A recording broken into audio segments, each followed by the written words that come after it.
सास का घूंघट। ये है देविका।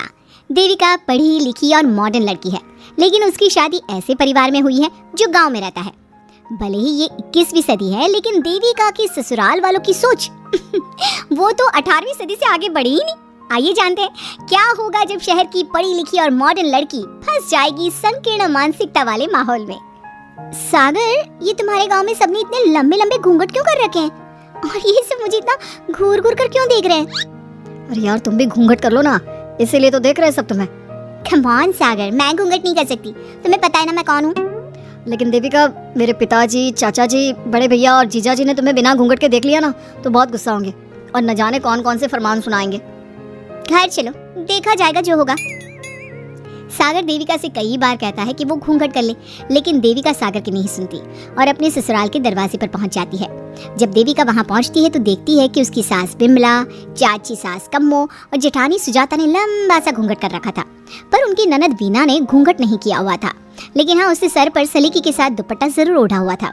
सागर अपनी पत्नी को सबसे मिलवा रहा होता है, तभी सागर के पिता जोगिंदर बोलते हैं, सागर, तूने बहू को इस घर के तौर तरीके नहीं समझा। हमारे घर की औरतें बिना घूंघट के किसी पराये मर्द के सामने नहीं आती और तू इसे ऐसे ही ले आया। पिताजी, मैं समझा दूंगा, वो नई नई शहर से आई है ना, इसलिए उसे पता नहीं है। सागर की बात सुनकर उसके चाचा जी महेंद्र बोलते हैं, ये बात तो तुझे गांव में कदम रखते ही अपनी बीवी को समझानी चाहिए थी। हमारा गांव में बहुत नाम है, तेरी बीवी ऐसे गांव भर में घूमेगी तो क्या इज्जत रह जाएगी हमारी। ये बोलकर जोगिंदर और महेंद्र वहाँ से चले जाते हैं। शाम को घर की सारी औरतें खाने की तैयारी करती हैं।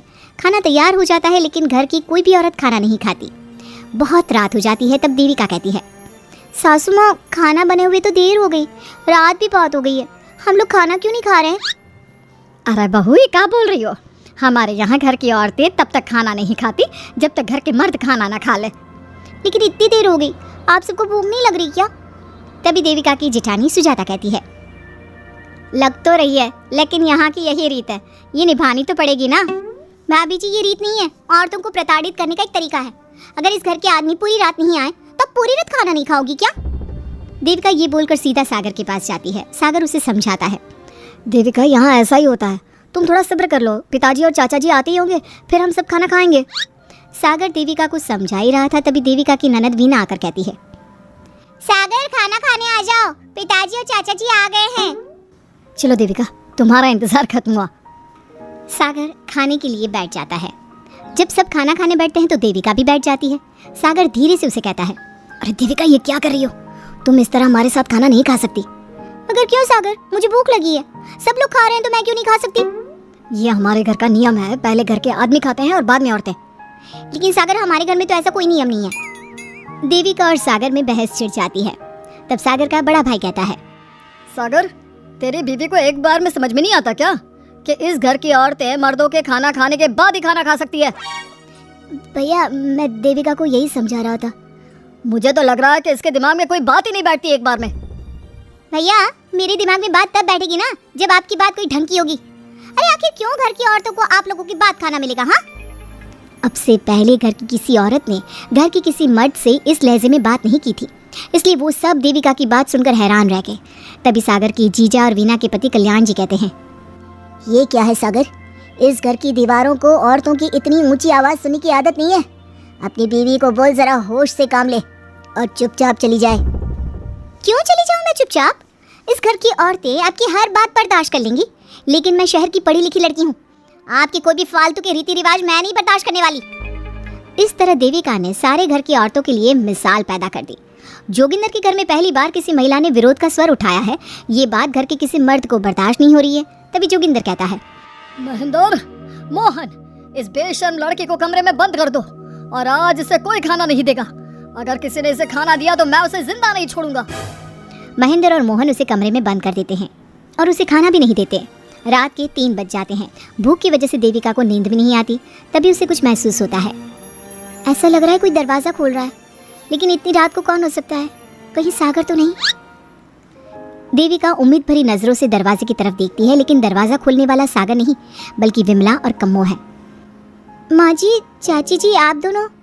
बहू, ये ले, हम तेरे लिए खाना लाए हैं, खा ले। और ये बात ना तो किसी को बताना मत कि हमने तुझे खाना दिया है, नहीं तो हमारे मर्द मार मार कर हमारा बुरा हाल कर देंगे। माँ जी आप यहाँ इतना घुट घुट कर क्यों रहती हो? देविका, अब तू भी इस घर की बहू है, तू भी हमारी तरह रहना सीख ले। इस घर के कायदे कानून अपना ले। इस घर के मर्द तो कभी बदलने वाले हैं नहीं बहू, तो तू ही बदल ले अपने आप को। माँ जी बदलाव अच्छे के लिए हो तो हमें बदलना चाहिए, बेकार और बेतुकी बातों का तो विरोध करना चाहिए। दोनों ने देविका को समझाने की कोशिश की, लेकिन देविका ने उल्टा उन्हें ही समझा दिया। इसी तरह एक दिन देविका किसी बात पर जोर जोर से हंस रही थी। तभी देविका की सास विमला ने उसे टोकते हुए कहा, अरे बहू, तू इतनी जोर जोर से क्यों हंस रही है? हमारे घर की औरत इतनी जोर जोर से नहीं हंसती। विमला अपनी बहू को समझा रही थी कि तभी महेंद्र बोलता है, अरे कम्मो, कौन है ये औरत जो बेशर्मों की तरह जोर जोर से हंस रही है? तभी कम्मो और देविका बाहर आ जाती हैं।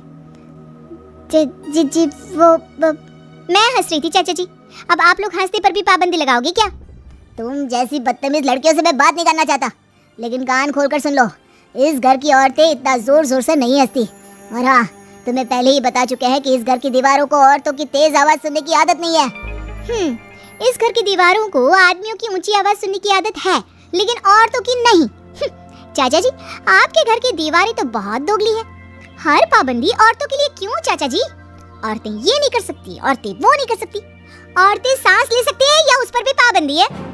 चुप हो जाना बहू, मत बोल और घूंघट कर ले, ये तेरे चाचा ससुर है, थोड़ा तो लिहाज कर। कम्मो के समझाने पर भी देविका चुप नहीं होती। वो महेंद्र से ऐसे ऐसे सवाल पूछती है जिनका जवाब उसके पास होता ही नहीं। महेंद्र गुस्से से सागर को आवाज देता है। महेंद्र की आवाज सुनकर घर के सभी आदमी बाहर आ जाते हैं। जी जी चाचा जी, आपने बुलाया? अपनी मुंह जोर बीवी को यहाँ से ले जाने तो कुछ अनर्थ हो जाएगा। क्या हुआ चाचा जी? तेरी बीवी जिस तरह से मुझसे बात कर रही है, छोटे बड़े की तमीज नहीं है इसे। कम से कम 7 दिन तक ये कमरे से बाहर नहीं निकलनी चाहिए। अगर इसे मैंने कमरे से बाहर देख लिया तो किसी की खैर नहीं, समझे? पर मैंने कुछ गलत नहीं बोला सागर, जो सच है मैंने वही कहा है। देविका चलो मेरे साथ। लेकिन सागर मेरी बात तो सुनो। सागर देविका को वहां से ले जाता है। इसी तरह से कई दिन बीत गए।